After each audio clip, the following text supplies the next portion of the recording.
Early in South Park, The Fractured Butthole, you go up against an enemy kid who cheats. He complains that your last attack shouldn't count, which heals him to full strength. Then, whining that you didn't listen when he called timeout, he steals your turn. It's an enjoyable reminder of the game's stakes. Despite its constant flirtations with hot-button national issues, The Fractured Butthole is about a bunch of kids cracking jokes and playing make-believe.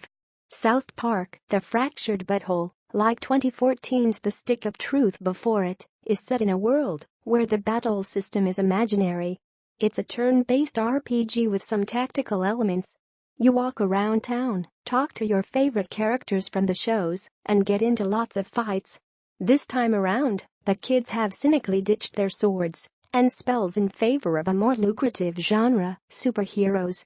You, playing as a customizable hero with your very own class and origin story, team up with Cartman, the Coon, Kyle, Human Kite, Craig, Super Craig, and a bunch of other kids who go to school by day and fight crime by night.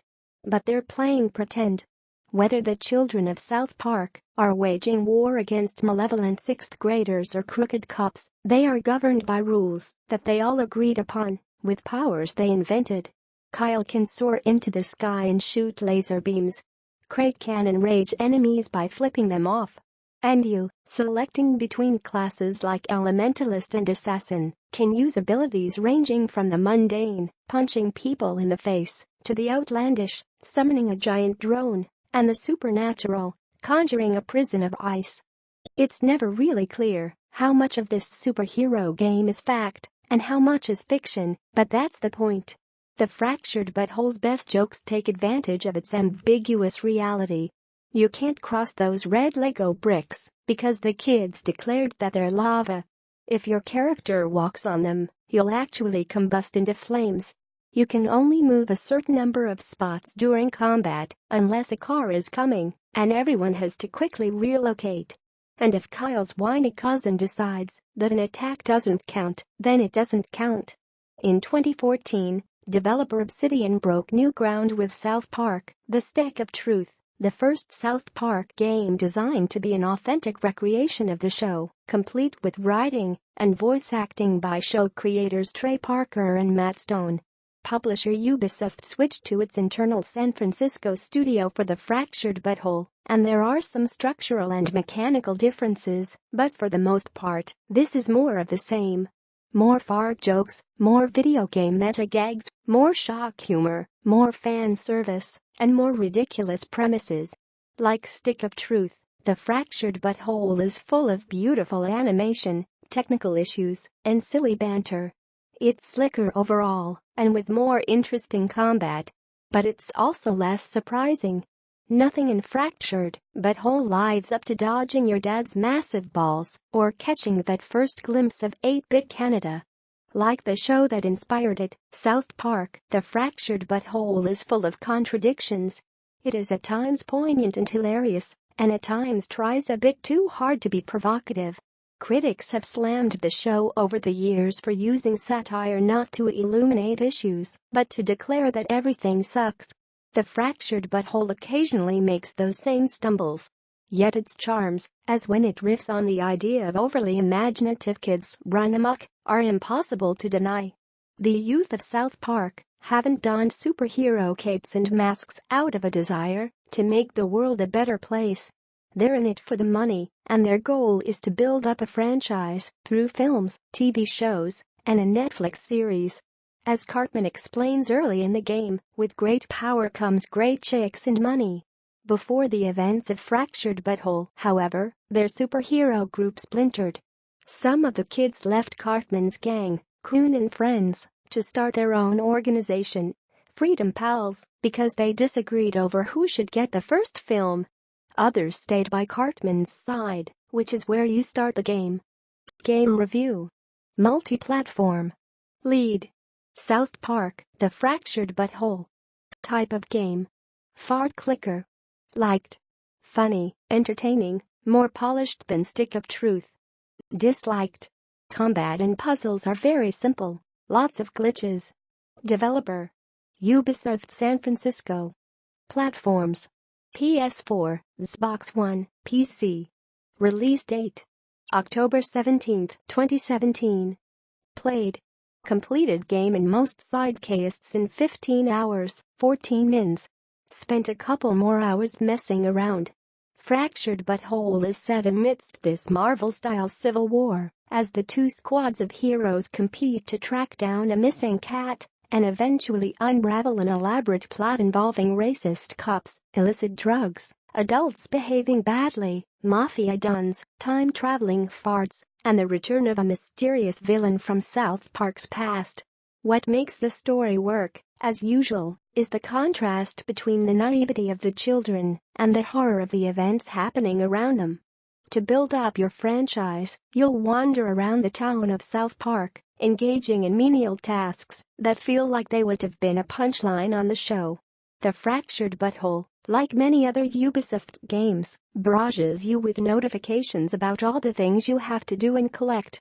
You're asked to go collect yaoi drawings of Tweak and Craig, hunt down cats for Big Gay Al, and do a number of other side quests with no real reward other than the joy of exploring South Park. That may be reward enough for many fans, though it's less fresh the second time around. At least the dialogue, written by Parker and Stone, stays entertaining throughout the game. When you're not exploring the town or watching cutscenes, you'll be fighting. Fractured Butthole's combat system takes the turn-based battles of Stick of Truth and adds a dash of strategy games like Fire Emblem or Final Fantasy Tactics. Rather than stand in one place and attack, you and your party will now fight enemies on a grid-based battlefield. Positioning is important. Some characters' abilities can only damage enemies who are standing on neighboring tiles. Other abilities will knock enemies back and forth across the battlefield. In addition to attacking and healing, you'll always have to be thinking about where you're standing. It's consistently fun, if easy, even on the highest of the game's 3 difficulty modes. The small battlefields and limited ability options don't leave you with many interesting decisions in combat, but the writing and animation make up for any mechanical shallowness. Every battle is full of banter and what appears to be customized dialogue based on the situation and your party makeup.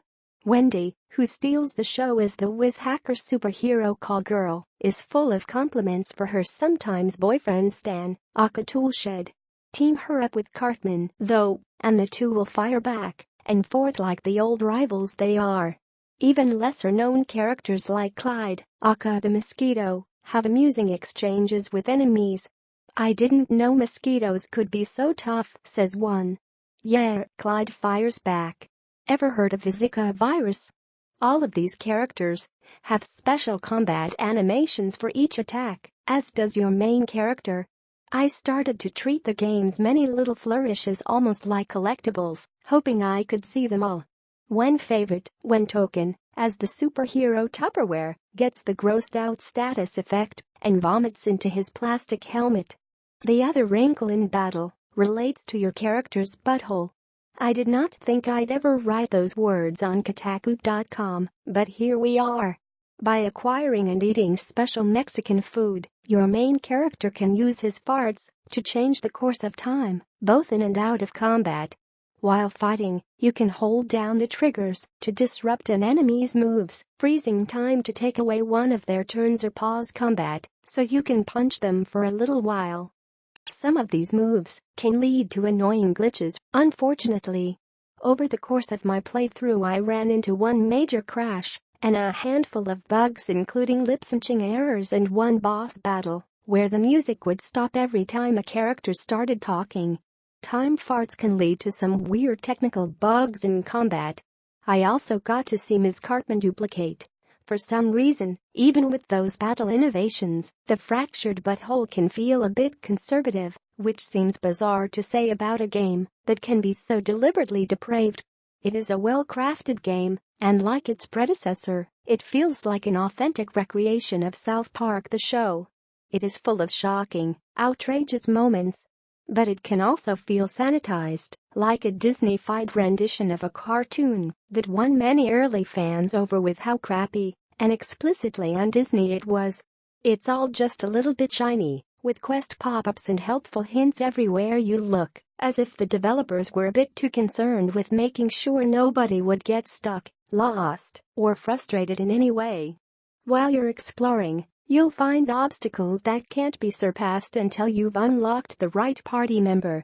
To move heavy objects, for example, you need to call upon Scott Malkinson, aka Captain Diabetes, who can enter a fit of diabetic rage when your character farts on his face. Problem is, every time you find a heavy object, the game all but gives you a big flashing sign saying call Captain Diabetes. You're never actually making decisions. You just have to go through the motions.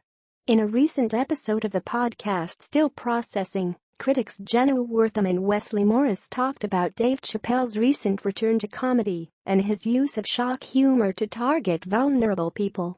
While reflecting on the Chappelle Show, they discussed the classic racial draft sketch, in which multiracial celebrities are divvied among races in a ranked sports draft that uses stereotypes to take aim at the coopting of identities. The brilliance comes out of it because everyone gets to laugh, said Wortham.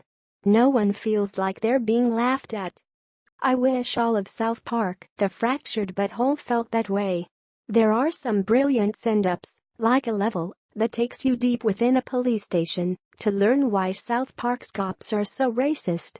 The explanation is absurd.